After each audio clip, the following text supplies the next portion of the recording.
রাতে বজবজে আগুন লেগে গ্যাস সিলিন্ডার বিস্ফোরণ। বজবজ ১ নম্বর ব্লকের বুইতা গ্রাম পঞ্চায়েতের অন্তর্গত মিঠা পুকুরে রান্না করার সময় আগুন লেগে গ্যাস সিলিন্ডার বিস্ফোরণ হয়। আগুন লেগে যায় পুরো ঘরে। ঘটনায় খবর দেওয়া হয় দমকলে ও বজবজ থানায়। খবর পেয়ে ঘটনাস্থলে পৌঁছায় দমকলের একটি ইঞ্জিন এবং বজবজ থানার পুলিশ। রাস্তা সংকীর্ণ হওয়ার কারণে দমকলের ইঞ্জিন প্রবেশ করতে পারেনি, তবে মোটরের মাধ্যমে জল দিয়ে আগুন নিয়ন্ত্রণে আনে দমকল কর্মীরা। আগুন ছড়িয়ে পড়ে পাশের একটি ঘরে। ভাড়া বাড়িতে থাকতো বলে জানা গিয়েছে। হতাহতের কোনো খবর নেই। পাশে একটি বাড়িতে আগুন ছড়িয়ে পড়ার কারণেই সেই বাড়িটিও ক্ষতিগ্রস্ত হয়েছে।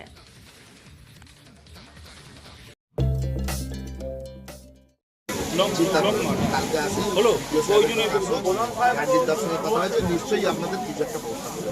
ঠিক আছে, চুপচাপ থাকবেন, দেখছি কি করে দেওয়া হবে। ঠিক আছে, এত চিন্তা করবেন না। হ্যাঁ, সব কিছু ব্যবস্থা করে দেওয়া হবে। ঠিক আছে, কান্নাকাটি করবেন না। শুধু এইটা ভালো যে বাড়ির কারো কিছু হয়নি, যেটা হয়েছে এটাকে ক্ষতিপূরণ করা যাবে। অন্য কিছু যদি অন্য কিছু হয়ে যেত সেটাকে পূরণ করা ছিল না। ঠিক আছে, যা হয়েছে এটুকু করে দেওয়া যাবে।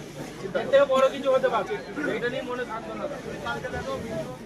এই পাশের বাড়িতে গ্যাসে রান্না করতে গ্যাস উপর করে রান্না করতে গেলে গ্যাস সিলিন্ডার কি বিস্ফোরণ করেছে? এই সাইডে 5টা, ওই সাইডে 5টা 10টা কটা ঘর পুড়ে গেছে? দুটো দেখতে, এখন তো দুটো দেখতে পাচ্ছি পুড়ে গেছে। এখন ও পাশে কি হচ্ছে জানি না। আপনারা কি ভাড়া থাকতেন নাকি? আমরা ভাড়ায় থাকতো। গ্যাস সিলিন্ডার কি বিস্ফোরণ হয়েছে নাকি? গ্যাস সিলিন্ডার কি ফেটে গিয়েছে? হ্যাঁ, আর কি এখানে ছিল, ফেটে গেছে।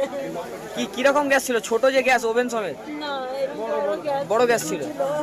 রান্না করার সময় হয়? হ্যাঁ, রান্না করে। কারো কিছু ক্ষতি হয়েছে বলে মনে হয়? আমার তো ঘরে কিছুই না, অনেক ক্ষতি হয়েছে। বাড়িতে কেউ ছিল? না, ঘরে কেউ ছিল না, বাইরে গেছে। এমনি কোনো মানুষের মাল সামান অনেক কিছু। কোনো মানুষ চোট হয়েছে? এই জায়গাটার নাম? এটা মিঠা পুকুর, আপনার নাম? খালচড়া, জানুদারি।